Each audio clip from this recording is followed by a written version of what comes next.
기독교가 로마 제국으로부터 공인을 받은 지 한 100년, 200년이 지나고 난 뒤에 이런 현상이 생겼다고 합니다.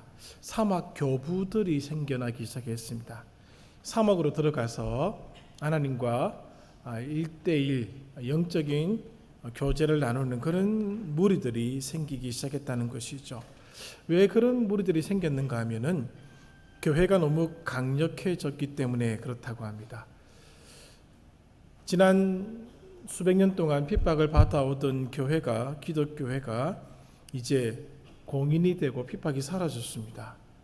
그러자 교회에 힘이 쏠리기 시작했습니다.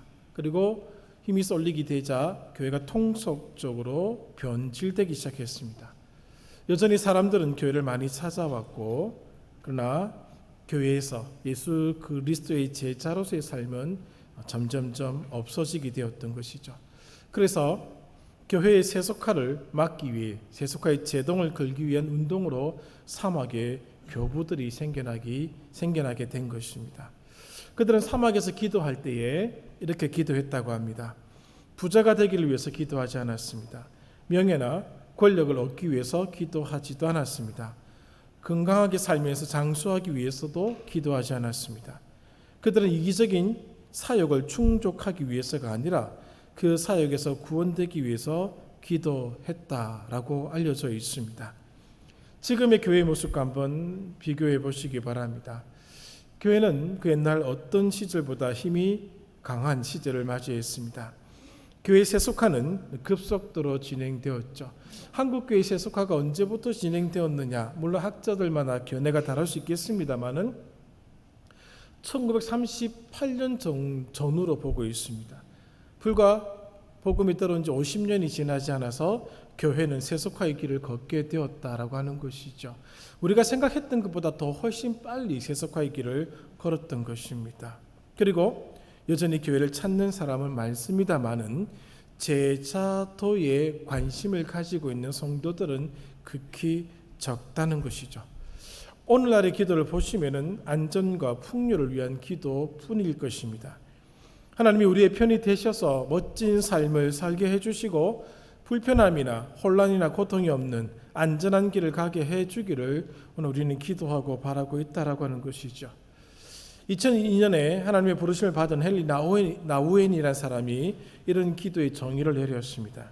기도는 잘못된 안전의식을 포기하는 것이고, 궁지에 몰리게 될 때 보호해 줄 거라고 말하는 주장들을 더 이상 찾아다니지 않으며, 살아가면서 경험할 수도 있는 더 밝은 순간들에 더 이상 소망을 두지 않는 것입니다.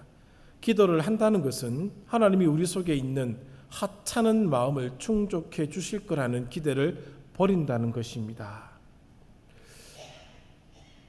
지금 유행하고 있는 기도의 내용을 살펴보면 당시 교회 영적인 수준을 알 수가 있습니다.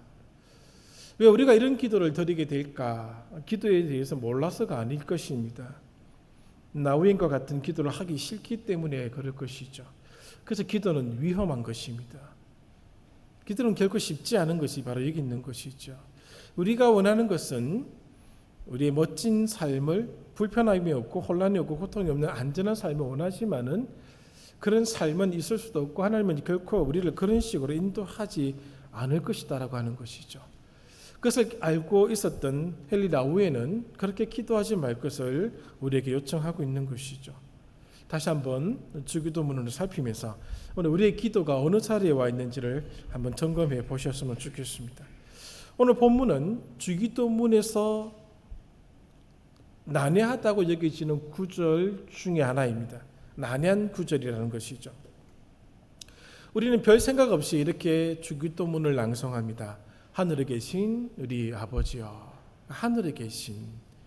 하늘이라는 표현을 아무 생각 없이 사용을 하고 있습니다만은 주기도문 내에서 이 하늘이라는 표현이 굉장히 어려운 말이라고 그렇게 주기도문을 연구한 학자들은 얘기를 하고 있습니다. 왜냐하면은 하나님은 특정 공간에 제한되지 않기 때문에 그렇습니다. 하나님은 어디에나 계시죠. 부재한 곳이 없습니다. 편만에 계시죠. 그런데 성경은 이렇게 말합니다. 하나님은 특정한 공간에 계시지 않는다라고 얘기하면서도 또한 특정한 공간에 계시는 것처럼 표현하고 있다는 것이죠. 솔로몬이 성전을 봉헌할 때 드렸던 기도가 있습니다. 열왕기상 8장 27절 이하를 보시면 이렇게 그가 기도하고 있습니다. 하나님이 참으로 땅에 거하시리이까 하늘과 하늘들의 하늘이라도 주를 용납하지 못하겠거든 하물며 내가 건축한 이 성전이오리까 주께서 계신 곳 하늘에서 들으시고 들으시사 사하여 주옵소서. 지금 솔로몬은 하나님이 하늘도 감당할 수 없는 그런 크신 분이다라는 점을 부각시키는 기도를 하고 있습니다. 솔로몬이 건축한 그 성전 안에 하나님은 결코 계실 수 없는 분임을 분명히 알고 이 기도를 드린 것이죠. 시편 11편 4절에는 이런 말씀이 있습니다. 여호와께서 그의 성전에 계시고 여호와의 보좌는 하늘에 있으며, 하나님께서 어디 계시냐? 성전에 계신다라는 점을 또 보여주고 있는, 하나님의 임재가 임하는 방식, 임재한 곳이 어디인지를 보여주고 있는 구절이지요. 또한 하나님은 이스라엘 백성과 함께 하신다라고까지 말씀을 하고 계십니다. 하나님은 지금 특정한 공간에 사로잡혀 계신 분이 아닙니다. 그 공간에 하나님을 지배할 수가 없는 것이죠. 그런데 오늘 주기도문은 하늘에 계신이라고 시작하고 있습니다. 하나님은 특정 공간에 제한되지 않으시지만 특정 공간에 계시기도 하다는 것을 보여주고 있다는 것이죠. 그래서 이 표현이 난해하다라고 말씀드릴 수 있는 것입니다. 두 번째는 왜 하늘이라는 표현이 어려운가? 하나님은 물질적 존재가 아니기 때문에 그렇습니다. 하늘이라고 하는 공간도 물질적 공간입니다. 공간이라는 것이죠. 하나님이 대초에 하늘과 땅을 만드셨습니다. 하늘과 땅을 만드실 때 시간도 만들어졌습니다. 시간도 하나님의 피조물이요, 공간도 하나님의 피조물입니다. 하나님이 만드신 것이죠. 자칫 잘못하면 하늘에 계시기에 그분이 물질적 존재, 형태를 가지고 있는 존재인 것처럼 오해할 수 있다고 하는 것입니다. 그래서 하늘에 계신이라고 하는 이 표현이 굉장히 어려운 표현이 되어 왔다고 하는 것이죠. 세 번째는 하늘이 하나님보다 더 큰 것으로 오해할 수가 있기 때문에 그렇습니다. 하늘에 계시다라고 함으로써 하늘이 하나님보다 더 큰 뉘앙스를 풍기는 것이 사실입니다. 피조 세계 중에서 가장 신비로운 공간이 하늘일 것입니다. 어디부터 어디까지가 하늘인지를 알기가 참 힘듭니다. 단지 높은 곳에 있다라고 하는 것을 가지고 하늘이라고 말하기도 참 어렵습니다. 이런 표현을 읽었습니다. 품은 것은 그 품에 안긴 것보다 더 크기 마련이다. 하늘에 계신 아버지라고 표현함으로써 하늘이 하나님을 꼭 품은 것처럼 그렇게 느껴질 수 있겠습니다만은 하나님보다 더 큰 존재는 없습니다. 하늘이 하나님을 품을 수는 없다라고 하는 것이죠. 하나님께서 하늘보다 더 큰 존재라고 하는 것이죠. 하나님을 품을 수 있는 존재는 하나님 자신뿐입니다. 그래서 이 표현을 주기도문 내에서 삭제하자라고 하는 논의가 불과 3세기, 4세기에 일어났다는 것을 우리는 알 필요가 있습니다. 그런데 우리는 하늘에 계신이라고 하는 이 부분을 그렇게 깊이 있게 다루지 않고 있더라는 것이죠. 그렇다면 하늘이라는 말의 의미는 무엇일까? 사전적 의미는 이렇습니다. 지평선이나 수평선 위에 아득히 넓고 높은 공간, 거대한 창공을 말하고 있는 것이죠. 은하계인지 우주인지 그 범위를 정하기가 쉽지가 않습니다. 그러나 하늘은, 오늘 우리가 성경을 통해서 알 수 있는 하늘은 인간의 상상 저 너머의 공간인 것이죠. 우리가 아직 이해하지 못하는 대상을 하늘이라고 얘기할 수가 있습니다. 인간의 역량을 벗어나고 인간의 언어로 표현할 수 없는 신비의 공간이죠. 하늘은 스스로 돕는 자를 돕는다. 하늘이 어떻게, 공간이 어떻게 우리를 도와줄 수 있겠습니까? 그러나 사람들은 그렇게 표현해 왔다는 것이죠. 그러므로 하늘은 측량할 수 없는 신비의 영역이라는 것입니다. 인간이 탐구하여, 인간이 연구하여 알아내기에 너무 벅찬 대상이 하늘입니다. 그래서 하늘은 하나님이 인간과 인간의 역사 너머에 계신 분이라는 사실을 보여주는 곳이죠. 하늘이 왜 있어야 되는가?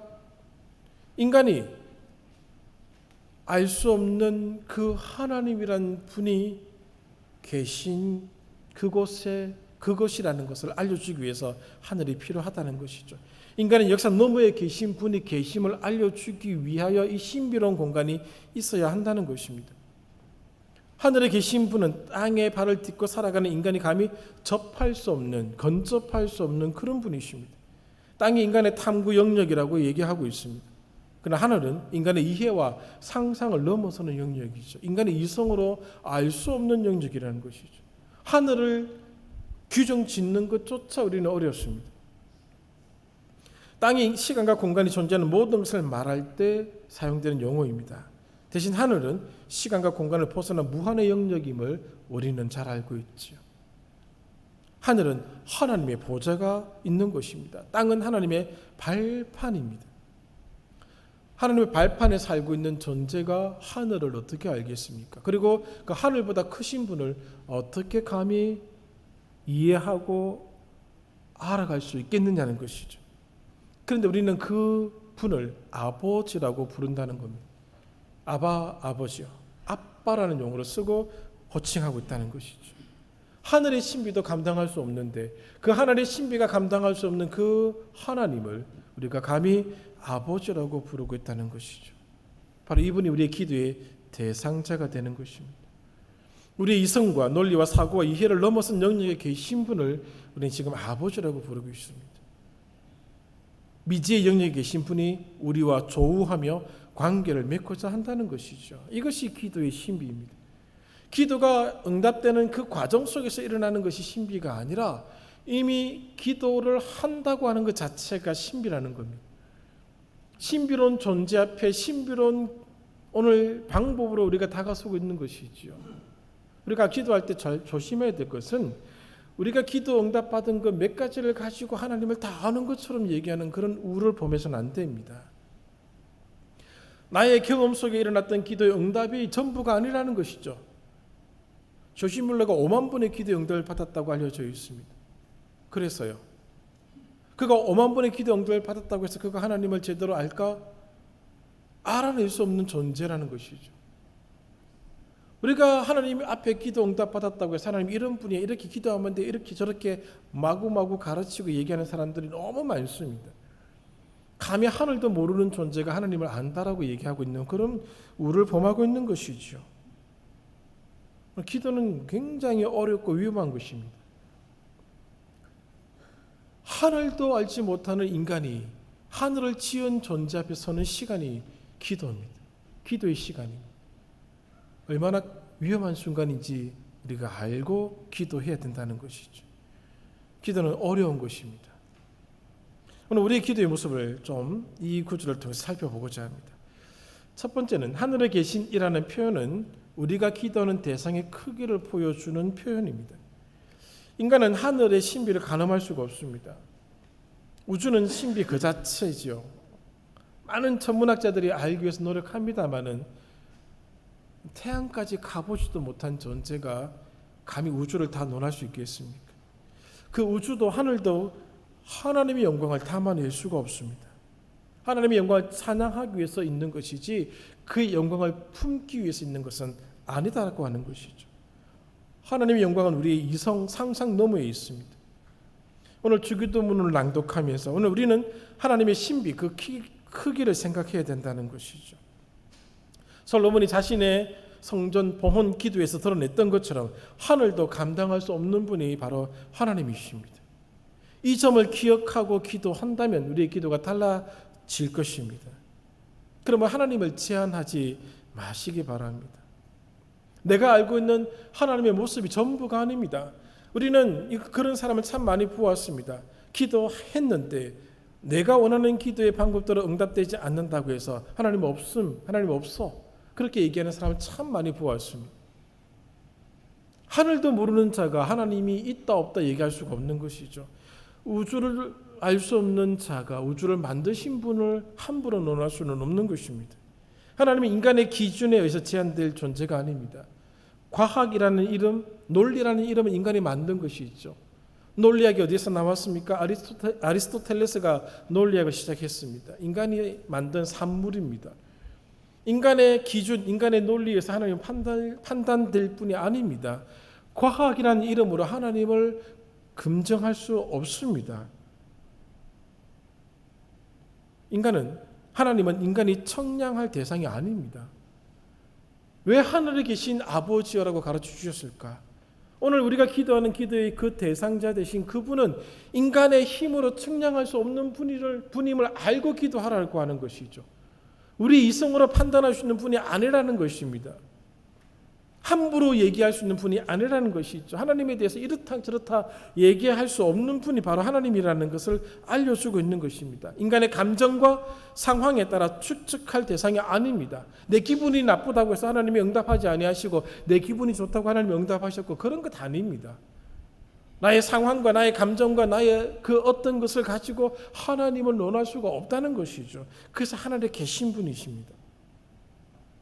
사도 바울이 자기 육체의 가시를 3번이나 기도했습니다. 하나님은 그의 기도에 응답하지 않았습니다. 응답하지 않은 것이 아니라 바울의 요청보다 더 큰 응답을 주셨습니다. 바울도 그것을 알지 못했습니다. 그래서 3번씩이나 기도하지 않았겠습니까? 그에게 육체의 가시가 있는 것이 그에게 가장 큰 응답이라는 사실을 바울도 3번의 기도를 통해서야 깨닫게 되는 것이죠. 약한 데서 강한 것이 나오는 것을 보여주시기 위해서 하나님은 그렇게 응답을 하셨던 것입니다. 우리는 기도할 때 함부로 하나님을 제한하는 경우가 너무너무 많이 있습니다. 우리는 하나님을 제한할 수 있는 자격도 없고 힘도 없습니다. 그럴 수도 없습니다. 기도하니까 하나님이 이렇더라, 이러신 분이더라, 그렇게 함부로 말할 그런 것이 아니라는 것이죠. 기도는 우리가 원하는 것을 얻는 시간이 아닙니다. 하나님의 뜻대로 하는 시간이 되어야 됩니다. 바울이 자신의 육체의 가시를 위해서 기도를 했습니다. 그가 원하는 것을 얻는 시간이 아님을 바울은 깨닫게 됩니다. 하나님의 뜻대로 되어지는 것을 바울은 보게 되었습니다.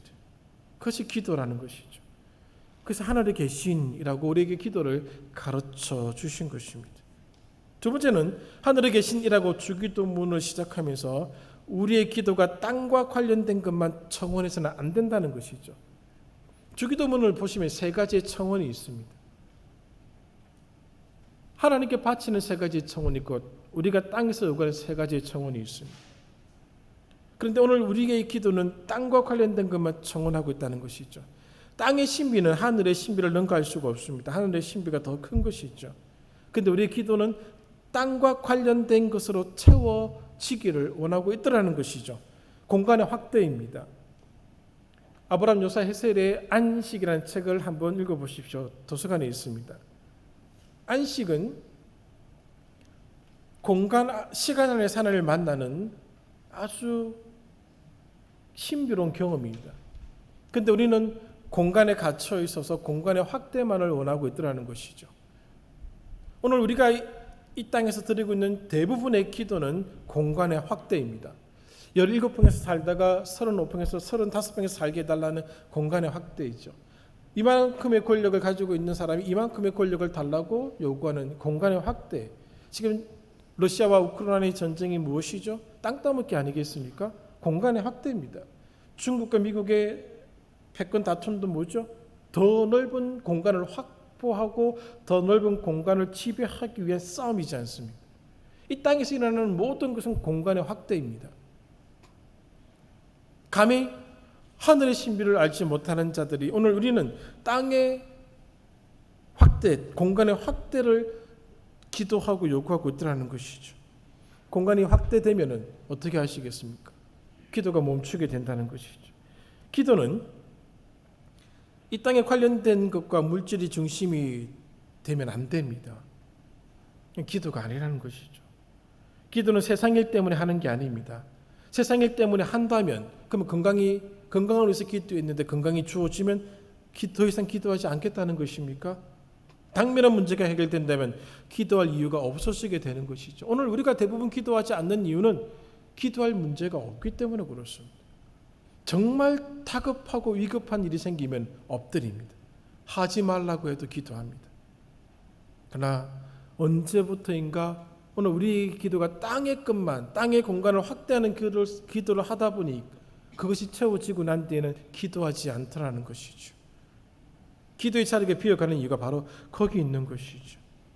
하늘에 계신 하나님께 기도할 때면 오늘 우리의 기도가 얼마나 이기적인 내용으로 채워지고 있는지를 볼 수 있을 것입니다. 우리는 부끄러움도 없이 땅의 충만, 땅의 풍요, 공간의 확대를 위해서 기도하고 있었습니다.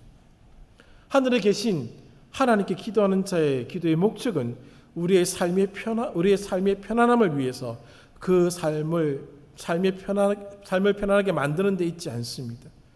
순교자들의 기도를 보십시오. 그들은 이 땅에 소망을 두지 않았습니다. 하늘에 소망을 두고 기도를 해왔습니다. 교회가 시작된 이후로 7천만 명 정도의 순교자가 생겼다라고 얘기하는 학자들이 있습니다. 얼마의 순교자가 있었든 없었든 그것은 중요한 것이 아니고 근대에 들어와서 한 4,500만 명의 순교자가 있었다고 합니다. 그들의 기도를 한번 눈여겨보십시오. 땅의 확보를 위해서 기도하지 않았습니다. 하늘의 소망을 두고 그들은 기도해 왔음을 우리는 잘 알고 있지요. 우리 곁에 순교자들이 있었던 역사를 우리는 가지고 있기에 더 잘 알고 있는 것이죠. 하늘에 계신이라고 기도를 시작하는 사람들은 땅의 것을 위해서만 기도하지는 않습니다. 우리의 기도 거기에 머무르서는 안 된다라고 하는 것이죠. 그래서 지난주에 말씀드린 것처럼 기도를 한번 써보라는 겁니다. 어떻게 기도하고 있는지를 볼 필요가 있습니다. 세 번째는 하늘에 계신 아버지를 향하여 기도하는 자의 주된 목적은 하나님을 더 알아가기 위함입니다. 찬송가 366장을 불렀습니다. 어두운 내 눈 밝히사 진리를 보게 하소서. 이 찬송가 366장을 분류해둔 분류를 보면 기도와 간구입니다. 기도를 하는데 진리를 보게 해달라고, 깊으신 뜻을 알고자 내 눈을 뜨게 해달라고 그렇게 작사자는 작사를 했습니다. 이게 기도라는 것이죠. 기도의 목적은, 주된 목적은 하나님의 뜻을 더 잘 알기 위함입니다. 기도는 우리에 관한 것이 아니라고 하는 것이죠. 기도는 전적으로 하나님에 관한 것입니다. 우리의 요구가 얼마나 대단한 것이고 가치 있는 것이냐의 문제가 아닙니다. 모든 기도의 가치와 목적은 하나님을 아는 데 있습니다. 40일 금식했다, 41일 금식했다, 그게 있는 것이 아닙니다. 그것을 통해서 하나님을 알았느냐 알지 못했느냐에 있는 것이죠. 10분 기도했다, 5분 기도했다, 걸어가면서 기도했다, 하나님을 알아가느냐, 거기에 있다는 것이죠. 하나님이 하늘보다 더 크신 분, 우주를 만드신 하늘이라는 공간을 만드신 그분이 허락하지 않는 풍요, 허락하지 않는 평화, 행복, 그게 가능할 것이라고 생각하십니까? 하나님이 허락하지 않는데 무엇이 우리에게 주어지겠습니까? 기도의 1차적인 목적은 하나님을 알아가는 것입니다. 바울은 자신의 육체 가시의 문제를 두고 기도했습니다. 1차적인 것은 자기의 질병을 위해서 기도한 것이죠. 그리고 그 기도의 끝에 약한 데서 강한 것이 나온다는 사실을, 하나님의 뜻을 알게 된 것이죠. 그리고 주어진 은혜가 내게 족하다라는 사실도 깨닫게 된 것입니다. 기도의 가치, 목적은 바로 여기 있는 것이죠. 하나님의 뜻을 아는 데 있다는 것이죠. 하나님은 가장 완벽한 응답을 하십니다. 우리가 모를 뿐입니다. 바울에게 있어서의 가장 완벽한 응답은 그의 육체의 가시를 그냥 그대로 두는 겁니다. 우리의 관점에서 볼 때 안타까운 것이고, 우리가 볼 때 왜 질병이 낫지 않느냐, 왜 이런 문제가 풀리지 않느냐라고 외치고 힘들어하지만은 그것이 오늘 우리에게 주어진 가장 완벽한 응답이다라는 사실입니다. 기도하면 할수록 내가 가장 소중하게 여겼던 것들보다 하나님을 더 사랑하게 되어야 합니다. 이런 복음성가가 있죠. 내가 주인 삼은 모든 것 내려놓고, 사실 이거 불러서는 안 됩니다. 내가 주인 삼은 모든 것 내려놓고, 무섭지 않습니까? 몇 가지 빼놓고 내려놓고 이렇게 가사를 바꿔야 됩니다. 사실은 정말 우리가 사랑하는 것, 정말 아끼고 있는 것 하나님이 달라고 하시면 어떻게 하시겠습니까? 부름받아 나선 이 몸, 제가 아는 어떤 목사님 그 노래 부르지 말라고 하더라고요. 감히 네가 겁도 없이 이것을 불러? 그렇게 말씀하셨습니다. 기도하면 할수록 내가 가장 소중하게 여겼던 것들 내려놓을 수 있어야 됩니다. 그것들보다 하나님을 더 사랑할 수 있어야 됩니다. 기도의 가치는 어디에 있는가? 하나님과의 관계 자체의 가치가 있습니다. 기도해서 내가 5만 번 응답받았다, 그런 데의 가치가 있는 것이 아닙니다. 누가 더 많이 응답받았느냐, 거기에서 가치가 있는 것이 아닙니다. 기도해가는 과정 속에서 하나님과의 관계가 더 깊어지는 것을 발견해 나가야 된다는 것이죠. 하나님의 뜻을 알아가는, 하나님을 더 깊이 알아가는 그것에 기도의 목적과 가치가 있다는 것입니다. 땅의 가치에 속지 마십시오. 땅의 것 중에서 영원한 것은 단 한 가지도 없습니다. 욥기를 통해서 이미 배웠지 않습니까? 이 표현을 쓴 이유가 있습니다. 하나님이 욥을 시험하실 때에 욥이 가지고 있던 땅의 모든 가치로운 것들을 다 가져가셨습니다. 인간이 가장 가치 있게 여기는 것도 자식입니다. 10명의 자식을 가져가셨습니다. 완전한 좌절이고 완전한 절망입니다. 그건 땅의 가치라는 것이죠. 땅에서 바라보는 가치라는 것이죠. 하나님이 욥이 가지고 있던 모든 가치라고 여겨졌던, 땅의 가치라고 여겨졌던 다 가져가셨습니다.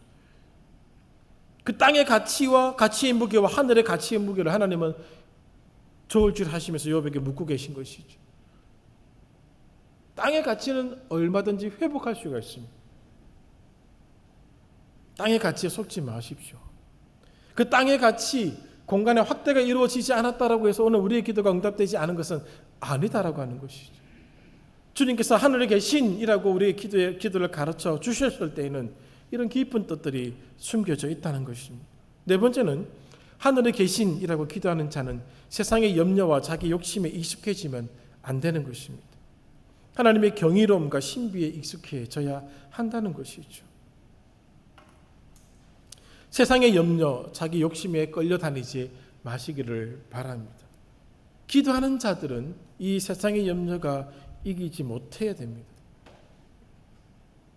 오늘 하나님의 경이로움과 신비에 익숙해지면 하나님께 순종, 복종하게 됩니다. 그리고 하나님의 뜻과 의지를 따르기를 기뻐하는 자의 모습으로 변모된다라고 하는 것이죠. 우리가 기도하는, 우리의 기도를 들으시는 분은 바로 하늘에 계신 분이십니다. 하늘에서 듣고 계십니다. 우리가 이해할 수 없는 그곳에서 우리가 알 수 없는 그분이 우리의 기도를 듣고 계시기죠. 그분이 감히 우리에게 이렇게 말씀하셨습니다. 나를 아버지라, 아빠라고 부르라고 하는 것이죠. 모든 넘어설 수 없는 그 간격을 뛰어넘어서 우리가 아버지라고 부르고 있는 겁니다. 우리의 힘으로 도달할 수 없는 그곳에 계신 그분을 아버지라 부르면서 그 사이에 있었던 모든 간격과 넘을 수 없는 그 모든 것을 다 뛰어넘는 그것을 경험하는 시간이 바로 기도라고 하는 것이죠. 그래서 기도는 신비로운 것이고 기도는 대단한 것입니다.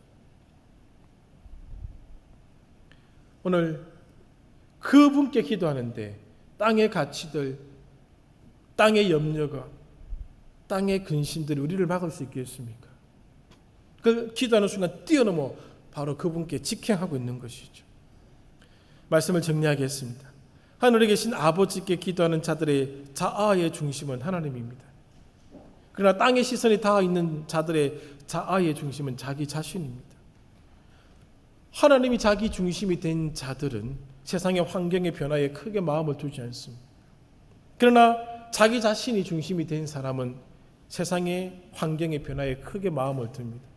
예수님께서 이 땅에 오셨을 때 로마 제국을 정복하려고 하지 않으셨습니다.